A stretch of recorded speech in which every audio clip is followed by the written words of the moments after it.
100 tahun, tubuh yang wafat tak membusuk, makanan tetap utuh seakan baru saja dihidangkan. Namun keledai yang menemaninya hanya tinggal kerangka sepi. Bagaimana mungkin seorang manusia yang lama absen dari bumi seketika bangkit kembali sementara dunia di sekitarnya sudah berubah total, seakan-akan hanya tertidur melewati satu detik yang sunyi. Kisah Nabi Uzair ini bukan sekadar mukjizat, tapi juga rahasia besar dalam Al-Quran. Tubuhnya seakan berhenti di satu dimensi, sementara waktu terus berputar di dimensi lain. Pertanyaannya, mungkinkah waktu bisa berbeda bagi setiap makhluk? Anehnya, ribuan tahun kemudian teori relativitas Einstein justru membahas hal serupa, dilatasi waktu, time dilation. Sebuah titik temu antara wahyu dan sains yang bukan hanya mengguncang akal, tapi juga menembus kolbi. Inilah kisah Nabi Uzair, perjalanan spiritual yang membuka rahasia waktu. Simak kisah lengkapnya. Assalamualaikum warahmatullahi wabarakatuh. Bayangkan sebuah kota yang dulunya penuh kehidupan, kini hancur, sunyi dan ditinggalkan. Dinding-dindingnya runtuh, jalanan kosong, dan kehidupan seakan telah sirna. Al-Quran mengabadikan momen tersebut dalam surah Al-Baqarah, ayat 259. Atau apakah kamu tidak memperhatikan orang yang melalui suatu negeri yang temboknya telah roboh menutupi atapnya? Dia berkata, bagaimana Allah menghidupkan kembali negeri ini setelah hancur? Dalam tafsir Ibnu Katsir dan At-Tabari, disebutkan bahwa hamba yang dimaksud adalah Ezra dalam tradisi Yahudi, atau dikenal dengan nama Uzair alaihissalam, seorang nabi dari kalangan Bani Israel. Namun sebagian mufassir yang lainnya menganggap Uzair hanyalah hamba yang saleh. Di titik ini penting untuk memahami satu hal. Mayoritas ulama menyebutkan bahwa Allah Subhanahu wa Ta'ala mengutus sekitar 124.000 nabi dan 313 rasul, dan hampir sebagian besar diutus kepada kaum Bani Israel. Maka tidak heran, banyak peristiwa besar yang tercatat dalam sejarah mereka, termasuk kisah Uzair ini. Uzair alaihissalam merupakan seorang mukmin yang teguh, menghafal Taurat, dan terkenal sangat taat, sehingga semua doa-doanya kepada Allah dikabulkan. Saat ia melewati kota yang porak-poranda, ia menyaksikan dengan mata kepala sendiri betapa dahsyatnya kehancuran itu. Pertanyaannya lahir bukan karena ia ragu, melainkan sebuah keheranan penuh kontemplasi. Bagaimana mungkin Allah menghidupkan kembali negeri ini setelah luluh lantak? Pertanyaan itu menjadi pembuka dari sebuah peristiwa besar, demonstrasi nyata tentang kekuasaan Allah dalam membangkitkan yang mati. Namun sebelum memahami peristiwa luar biasa itu, kita perlu menelusuri dulu. Apa yang sebenarnya terjadi pada kota tersebut? Bagaimana sebuah negeri yang pernah jaya bisa runtuh total hingga tak ada yang tersisa selain puing dan sepi? Imam Ibnu Katsir menulis dalam tafsirnya bahwa kota yang dimaksud dalam Quran surah Al-Baqarah ayat 259 itu adalah Yerusalem, yang merupakan pandangan yang banyak diterima. Disinilah kita kembali ke sejarah. Saat Nebukadnezar, Raja Babilonia, menginjakkan kakinya di Yerusalem, kota suci itu berubah dari pusat peradaban menjadi kota mati. Sekitar tahun 587 sebelum Masehi, kerajaan besar Neo-Babilonia di bawah Raja Nebukadnezar II menoleh ke Yerusalem kuno, kota suci nan megah yang pernah menjadi pusat peradaban, pusat spiritual, dan rumah bagi Bani Israel. Pada masa itu, bangunan suci Haikal Sulaiman yang dibangun oleh Nabi Sulaiman alaihissalam menjulang megah, pasar ramai, doa dan nyanyian para pemeluk Allah memenuhi udara. Setiap jalan, setiap sudut kota memancarkan kehidupan dan harapan, sehingga menjadi target empuk untuk lokasi penaklukan bagi Raja Babilonia. Semua itu berubah dalam sekejap. Pasukan Nebukadnezar menghancurkan tembok-tembok kokoh, membumi hanguskan bangunan Haikal Sulaiman, dan membakar banyak bagian dari kitab Taurat. Penduduk yang selamat dijadikan tawanan, diangkut ke Babilonia. Kota yang dulu megah dan berdenyut penuh doa dan kehidupan, kini hanya menyisakan puing debu dan kesunyian yang mencekam. Jalanan yang dulu ramai pedagang, kini hampa. Altar dan rumah ibadah yang dulu memancarkan cahaya keimanan, kini rata dengan tanah. Semua simbol kejayaan manusia yang dibangun dengan ketekunan dan iman sirna dalam sekejap. Sejarah mencatat kehancuran Yerusalem bukan sekadar bencana fisik, tetapi juga ujian bagi iman.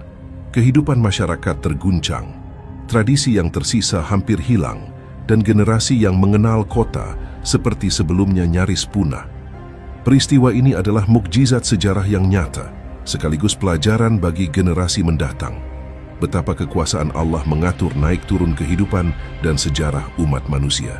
Di tengah kehancuran itu, muncul seorang sosok yang akan menjadi saksi kekuasaan ilahi, Uzair alaihissalam. Ia berjalan melewati kota yang hancur itu, membawa keledai serta bekal sederhana, buah tin, anggur, dan air.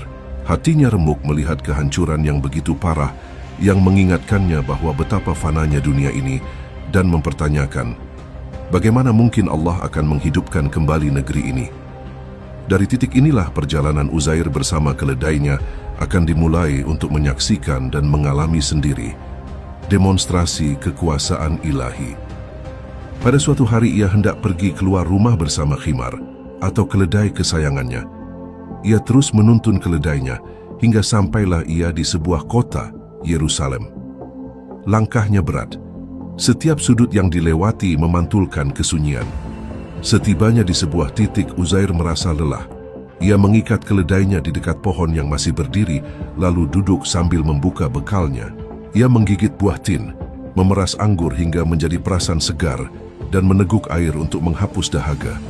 Di hadapannya, bentang kehancuran Yerusalem luas.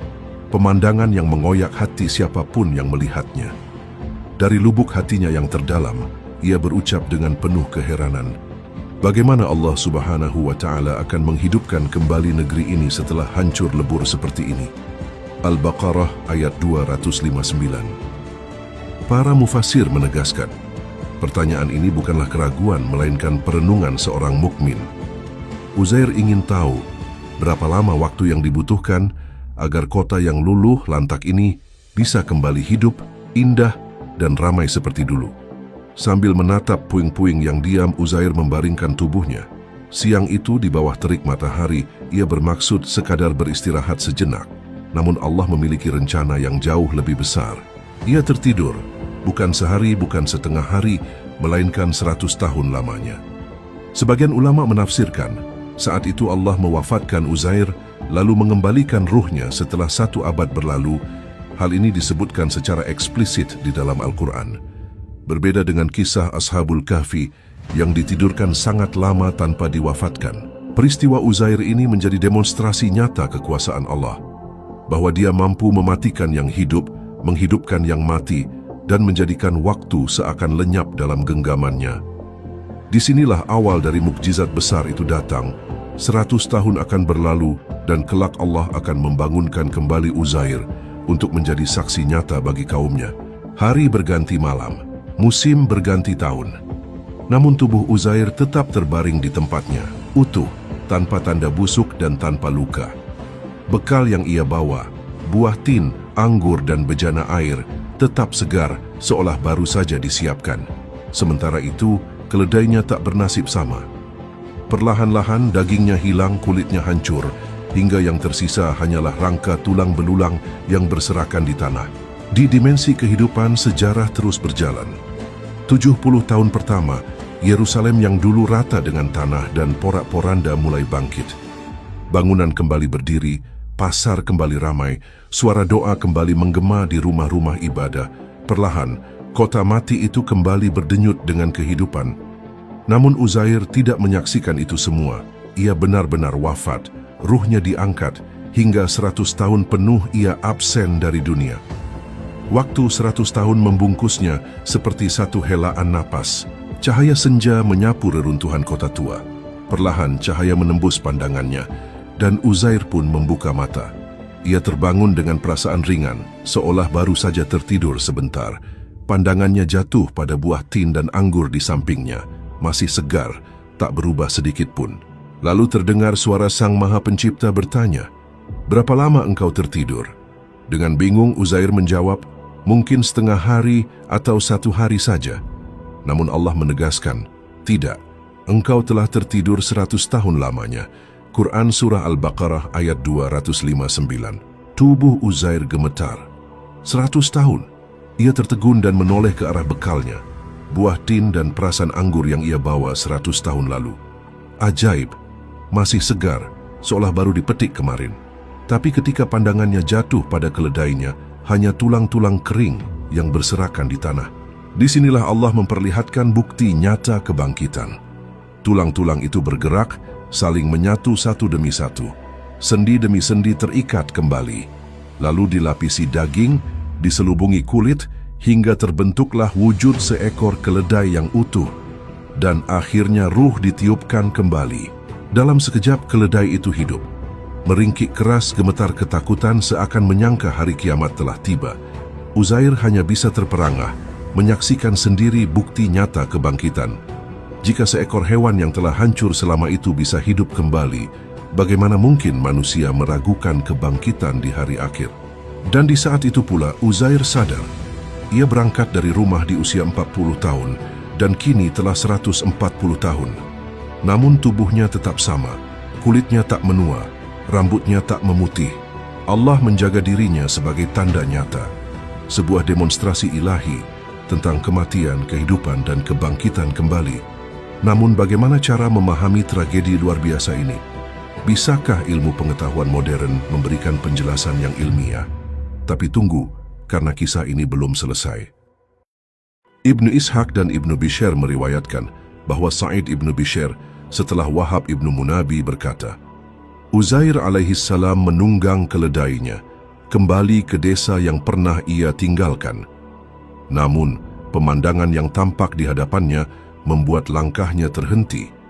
Rumah-rumah tidak lagi sama, jalan-jalan telah berubah, dan wajah-wajah asing memenuhi perkampungan. 100 tahun telah menghapus jejak masa lalunya. Dengan hati berdebar, ia berdiri di depan rumahnya sendiri. Di sana, seorang perempuan renta duduk bersandar. Rambutnya telah memutih, tubuhnya pincang, matanya buta. Dialah pembantu yang dulu ia tinggalkan, kini berusia lebih dari 100 tahunan. Uzair mendekatinya, lalu bertanya pelan, "Wahai ibu, apakah ini rumah Uzair?" Perempuan itu menjawab getir, "Ya, ini rumahnya, tetapi Uzair telah tiada. Ia hilang 100 tahun yang lalu. Tidak ada yang tersisa, kecuali kenangan." Uzair alaihissalam menatapnya dengan penuh keyakinan, "Akulah Uzair. Allah mematikanku 100 tahun, lalu menghidupkanku kembali." Perempuan tua itu terdiam. Matanya yang buta menatap hampa, suaranya bergetar. "Uzair adalah seorang nabi. Jika benar engkau Uzair, mintalah kepada Allah agar mataku melihat kembali."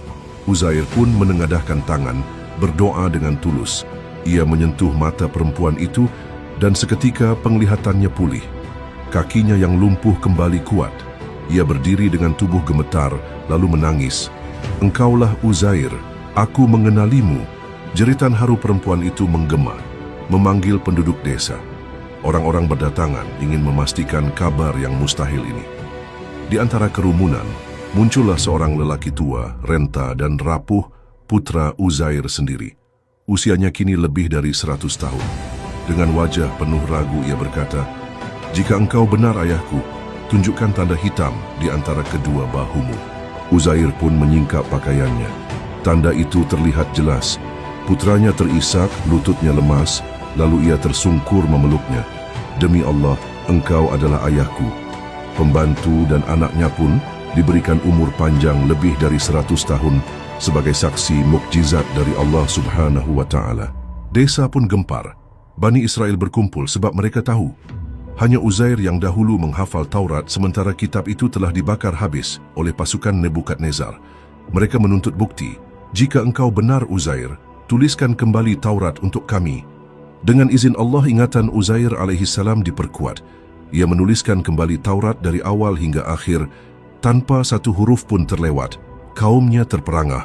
Namun, di balik kekaguman itu, sebagian mereka tergelincir. Mereka berkata, Uzair adalah anak Allah.